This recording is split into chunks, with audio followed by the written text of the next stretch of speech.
আইপিএলে এবার চলছে রান উৎসব। আগের মৌসুমগুলোতেও আইপিএল রান উৎসব দেখেছে, তবে এবারের মতো নয়। এবারই প্রথম আইপিএলে রান উঠেছে ওভার প্রতি 9 এর বেশি।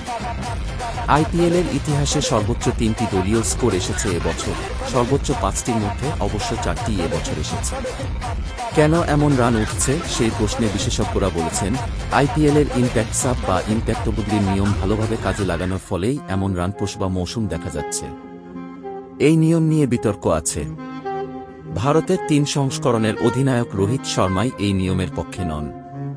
ক্লাব প্রেইরি ফায়ার পডকাস্টে রোহিতের কাছে অস্ট্রেলিয়ার কিংবদন্তি অ্যাডাম গিলক্রিস্ট ইম্প্যাক্ট নিয়ম সম্পর্কে জানতে চেয়েছিলেন।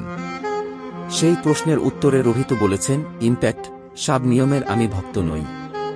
এটা অলরাউন্ডারদের পেছনে টেনে ধরবে, আর দিন শেষে ক্রিকেট একজনের খেলা, 1-2 জনের নয়। আশেপাশের মানুষের জন্য বিনোদনমূলক করার জন্য আপনি খেলা থেকে অনেক কিছু নিয়ে নিচ্ছেন।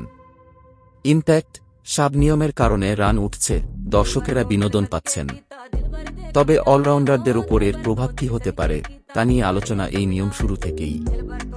এবার আইপিএলে যেমন চেন্নাইয়ের শিবম দুবে 1 ওভার বোলিংও করেননি, হায়দ্রাবাদে ওয়াশিংটন সুন্দর তো ম্যাচই পেয়েছেন একটি। রোহিতও এই প্রসঙ্গে বলেছেন, শিবম দুবে ওয়াশিংটন সুন্দররা বল করছে না, যেটা আমাদের জন্য ভালো নয়। সত্যি বলতে আমি এর ভক্ত নই, তবে এটা বিনোদনমূলক। রোহিতের এমন মন্তব্যের পর গিলক্রিস্ট নিয়মটি প্রসঙ্গে নিজের মতো দেন, এটা বিনোদন যোগ করেছে। এটা মূলত দর্শকদের জন্যই। টি-20 ক্রিকেট সফল, কারণ এটা ক্রিকেটের মূল বিষয়ের সঙ্গে আপোস করেনি। এটা এক বনাম একজনের খেলা, একই মাঠ, ফিল্ড রেস্ট্রিকশনও সমান, অর্থাৎ কোনো চমকের প্রয়োজন হয়নি। সম্ভবত এটা ইম্প্যাক্ট নিয়ম ভবিষ্যতের জন্য নয়। এর আগে গত পরশু দিল্লি ক্যাপিটালসের কোচ রিকি পন্টিংও ইম্প্যাক্ট সাব নিয়ে কথা বলেন। পন্টিং বলেন, আমার মনে হয় দলগুলো যেভাবে ব্যাটিং করছে এর পেছনে ইম্প্যাক্ট প্লেয়ার নিয়মের বড় প্রভাব আছে।